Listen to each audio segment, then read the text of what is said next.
Avant de plonger dans cette histoire incroyable, pensez à vous abonner à la chaîne et à activer la cloche. Ici, chaque récit a quelque chose à dire, et vous ne voudrez pas en manquer un seul.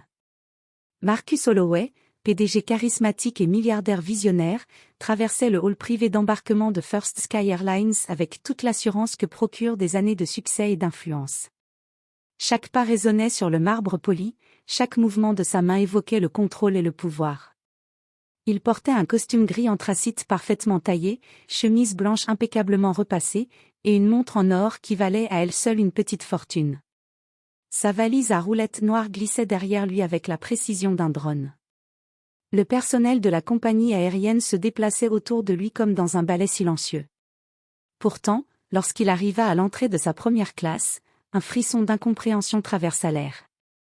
Une jeune responsable du service, nommée Alison Pierce, le regarda avec un mélange de scepticisme et de froideur. Ses yeux verts brillaient d'une détermination que Marcus n'avait pas l'habitude de rencontrer. « Monsieur Holloway », dit-elle d'une voix parfaitement posée, « il semble que votre réservation ne soit pas valide pour cette classe. » Marcus, surpris et déstabilisé, cligna des yeux. « Excusez-moi, dit-il, sa voix ferme trahissant sa première irritation. Je suis Marcus Holloway, PDG de Holloway Enterprises. J'ai réservé cette cabine il y a 6 mois. Alison haussa un sourcil, impassible. Je comprends, monsieur, mais le système indique le contraire. Nous ne pouvons pas vous laisser embarquer en première classe aujourd'hui. Un murmure parcourut la cabine.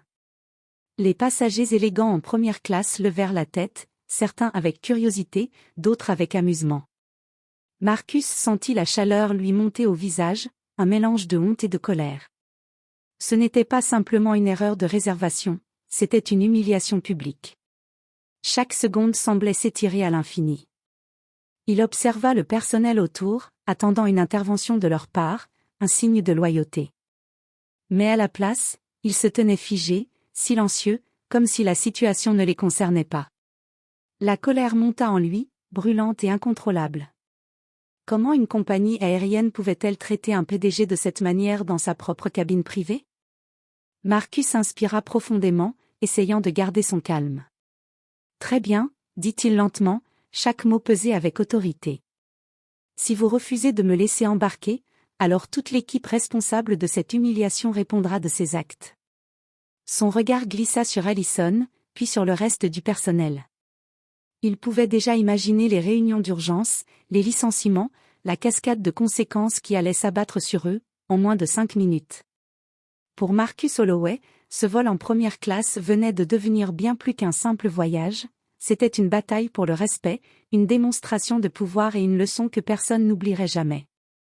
Marcus Holloway resta debout au centre de la cabine, chaque regard fixé sur lui. L'air semblait s'épaissir, chargé de tension. Les passagers en première classe détournaient à peine les yeux, certains se pinçant les lèvres pour ne pas éclater de rire, d'autres murmurant entre eux. Mais Marcus n'en avait rien à faire. Son esprit était focalisé sur une seule mission, rétablir son autorité, immédiatement et publiquement. Alison Pierce, dit-il d'une voix qui n'admettait aucune réplique, rassemblez tout le personnel de cette cabine. Maintenant.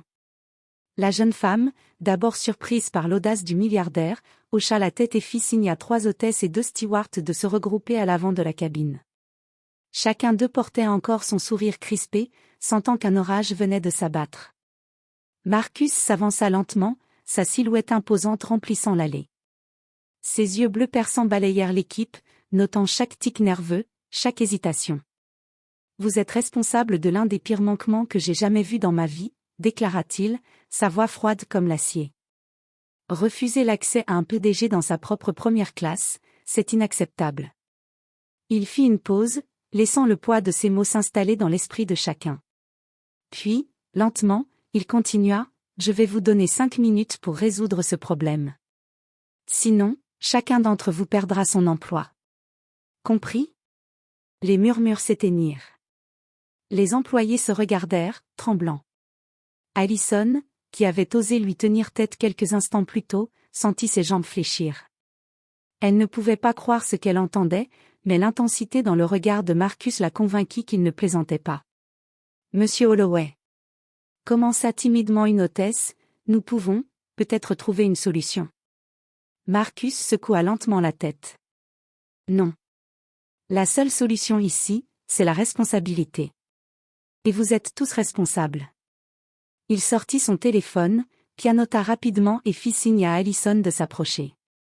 Envoyez immédiatement les notifications au RH et à la direction. Tout le monde ici doit être licencié avant l'atterrissage. Je veux que ce soit fait proprement, mais fermement. Pas d'excuses. Pas de négociation. Allison, incapable de protester, hocha la tête en silence. Les autres membres du personnel réalisaient alors la gravité de la situation. Marcus Holloway n'était pas seulement un PDG milliardaire. Il était une force de la nature, et sa patience venait de s'épuiser. En moins de 5 minutes, chaque employé fut informé de son sort. L'atmosphère dans la cabine devint électrique, les murmures se muant en cris étouffés de panique et d'incrédulité. Marcus, impassible, retourna à sa place et s'assit enfin, le regard fixé droit devant lui.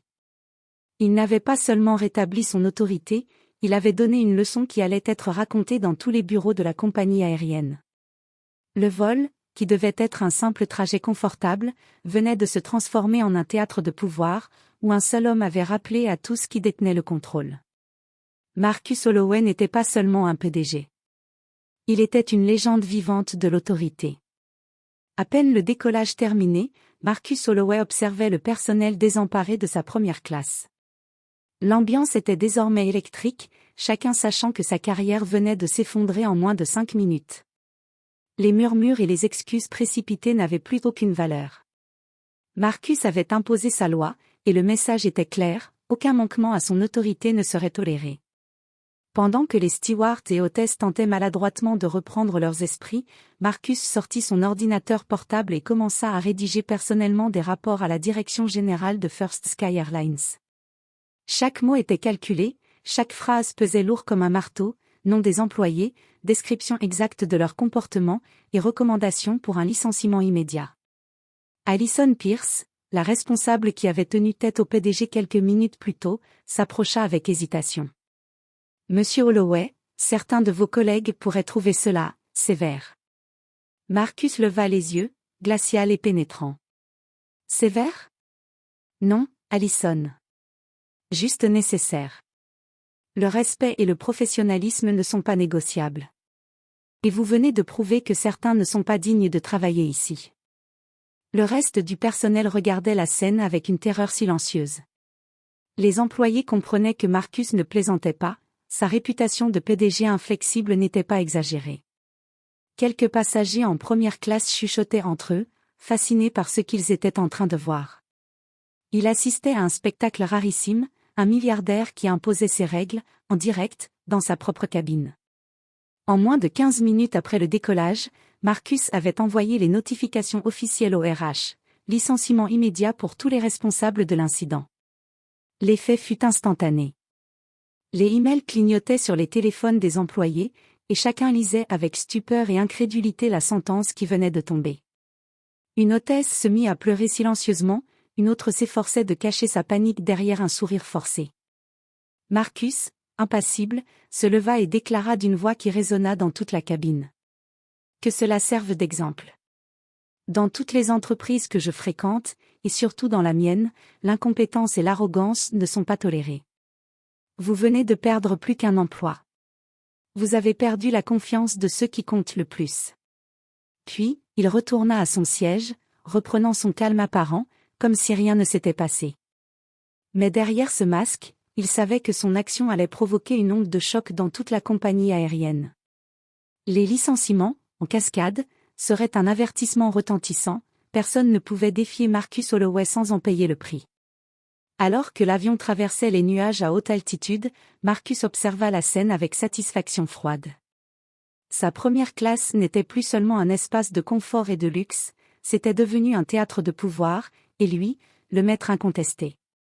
Mais ce qu'il ne savait pas encore, c'est que cette humiliation publique déclencherait une série de réactions inattendues au sein de la compagnie, et qu'il allait devoir gérer les retombées de cette décision plus tôt que prévu.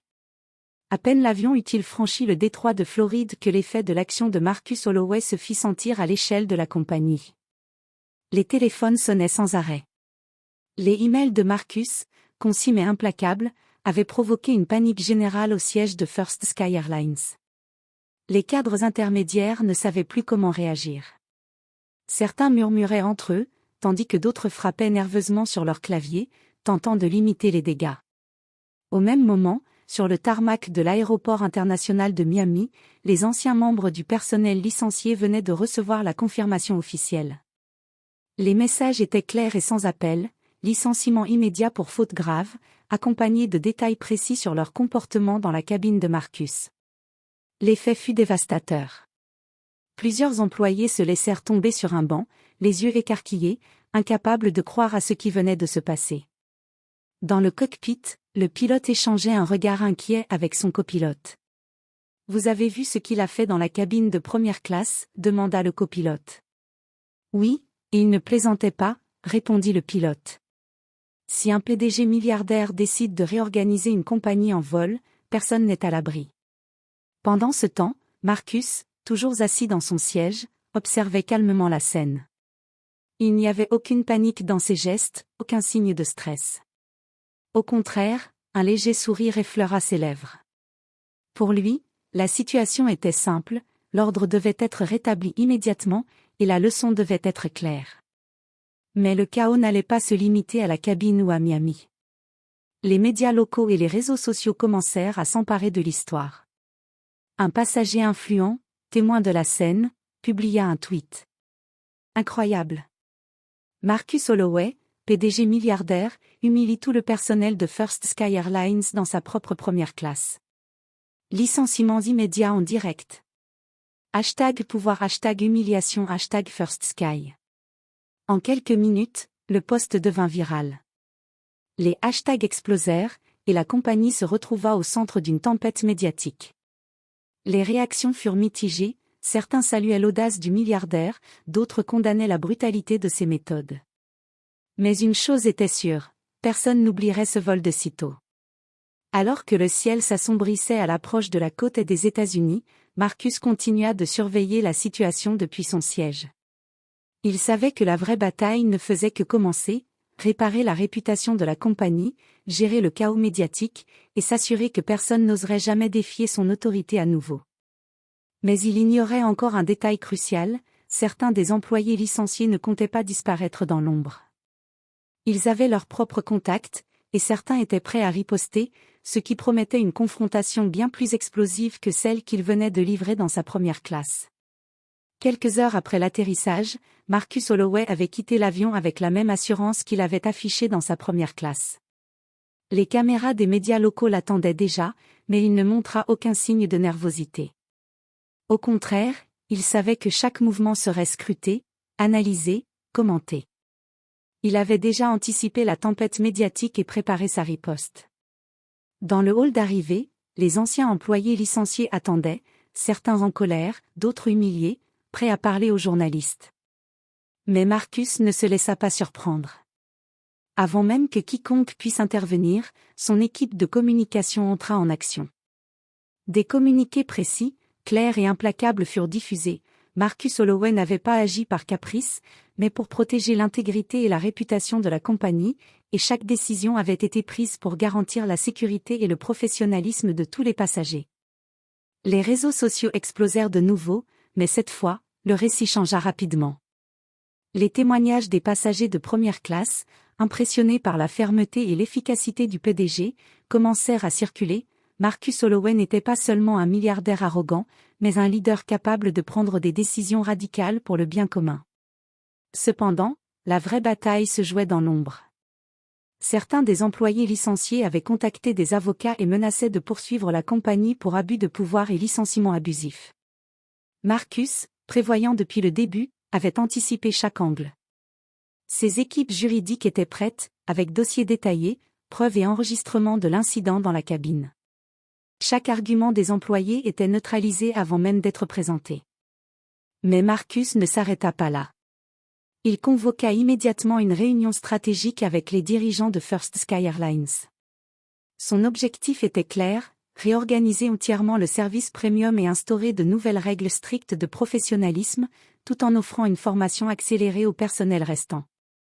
Il voulait transformer un incident humiliant en une opportunité de renforcer l'excellence de la compagnie. Pendant ce temps, les anciens employés, voyant leurs tentatives de vengeance échouer une à une, commencèrent à comprendre l'ampleur de la puissance de Marcus Holloway. Il ne s'agissait pas seulement d'argent ou de statut, c'était l'intelligence stratégique, la planification et l'autorité personnelle qui faisaient de lui un leader redoutable.